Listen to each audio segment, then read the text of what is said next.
Hey guys, it's Miss Rainey. Today we're going to learn about dilutions and we're going to review a little bit about molarity and molality. So get out your calculators, get out your periodic tables, get out your notes, and let's get started. Okay, so first of all today we're going to learn about dilution. So remember that dilute is essentially a word that means weak. There's a lot of solvent in a solution. The opposite of dilute is concentrated. And concentrated pretty much means strong. There is a lot of solute in solution instead of a lot of solvent.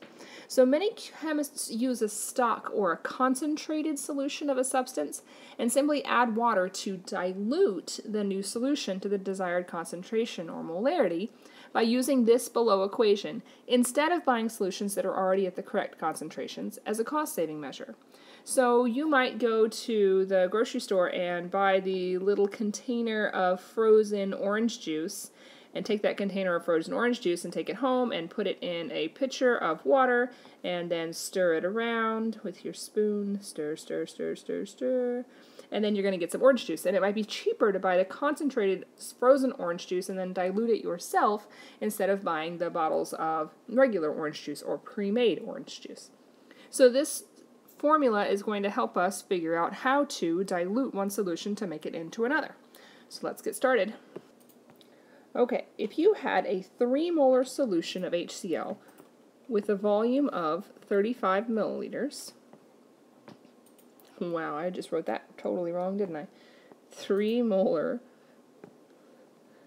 with a volume of 35 milliliters, and you dilute the solution to a final volume of 200 milliliters, what will the new molarity be? So this kind of looks like those gas law problems where if your volume goes up, then your molarity is going to go in some other direction.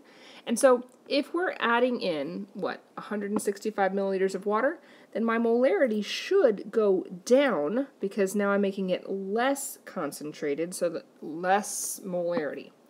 And so my formula for that is M1V1 equals M2V2, where this capital M here stands for molarity and that V stands for volume.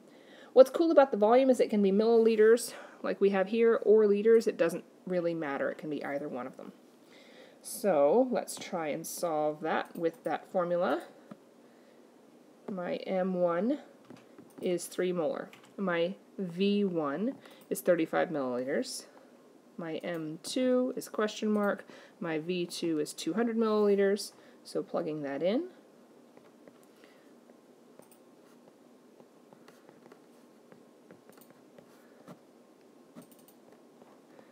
I have 3m times 35 milliliters equals x times 200. I'm going to divide both sides by 200 milliliters so that cancels. And so, grab your handy dandy calculator.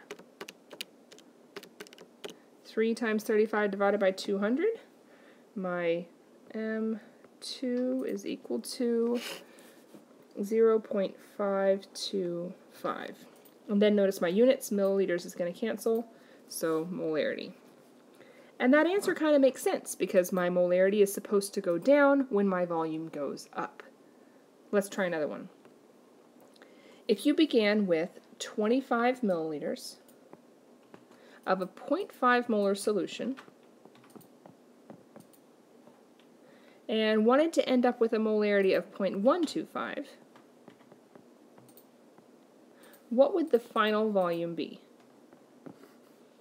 So this would be my V1, and I'm looking for V2. This is my M1 and my M2. So I'm trying to figure out what the new volume would be with this new molarity. Notice that my molarity is going, let's try that again. My molarity is going down, so my volume should be going up. I'm hopefully looking for a volume that's greater than 25 because I've got a molarity that's less than 0.5. And then plugging into that formula, we have M1 times V1 equals M2 times V2. I'm I'm going to divide both sides by 0.125 molar, so that I end up with 0.5 times 25 divided by 0.125. My units molarity will cancel, and I'll have V2 is equal to 100 milliliters. Does that sound alright? Okay, let's do one more. Okay, what was the original molarity? What was the original molarity of a solution if you diluted 100 milliliters to 200 milliliters, and the final volume is 0.6 molar? I want you to pause the video now and try to work this problem on your own. Work it on your own paper, on your own time, and restart the video when you're ready. Okay, so hopefully you paused the video, and here we go. I'm going to work it out. What was the original molarity? So I'm looking for M1 of a solution if you diluted 100 milliliters, that's your V1, to 200 milliliters.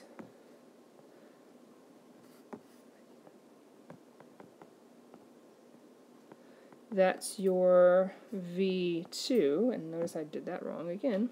Let's try that again, V1. And the final molarity is 6.6 molar.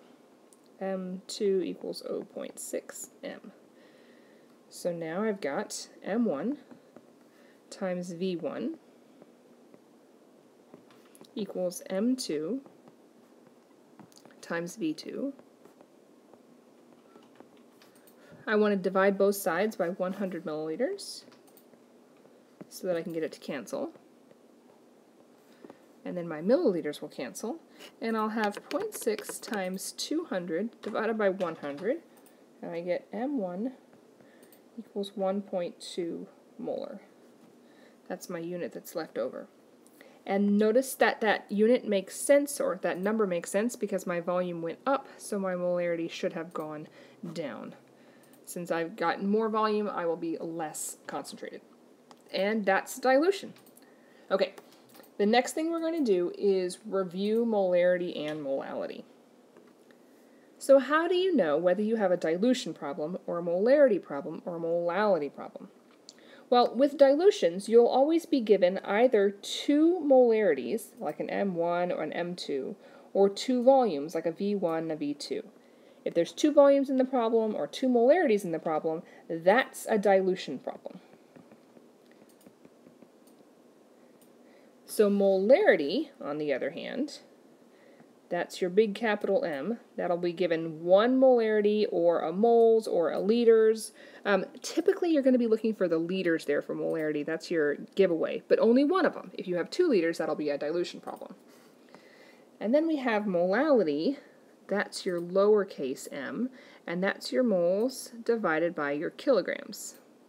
So there, you're looking for kilograms, or you're looking for molality, or you're looking for moles. So that's the next problem. It's not on your notes, you're just going to have to follow along. First thing we're going to decide is whether this is a molarity problem or a molality problem. And so, how many grams of KOH are needed to make 250 milliliters of a 3.5 m KOH solution? So this is a molarity problem because I see a big capital M right there, which means I want the formula, molarity is moles over liters. So that's what I'm going to end up looking for. So now, since I know that, molarity is moles over liters, that means I'm going to need a moles and a liters, which means this milliliters here can't stay as a milliliter. Liters bigger, there's 1,000 milliliters in a liter, 0.25 liters. So then I'm going to take that formula and plug what I know into it, 3.5 molar and 0.25 liters. So when you're solving that, you're going to cross multiply. So like pretend like that's over a 1 maybe.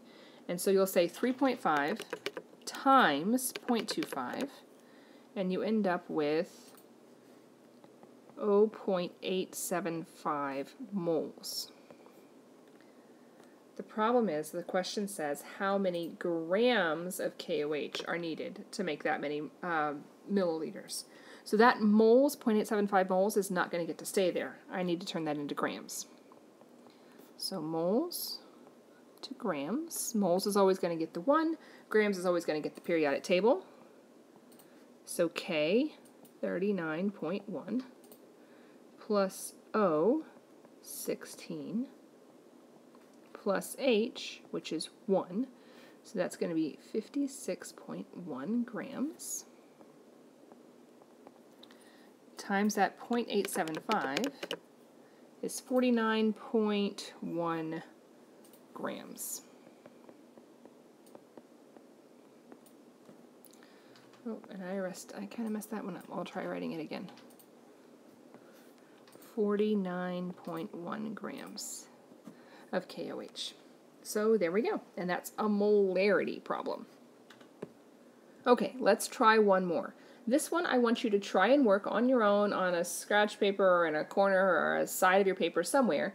First of all, figure out if it's a molarity problem or a molality problem, and then try and plug it in a formula. So pause your video now, just look at the problem on the screen, and try and solve it.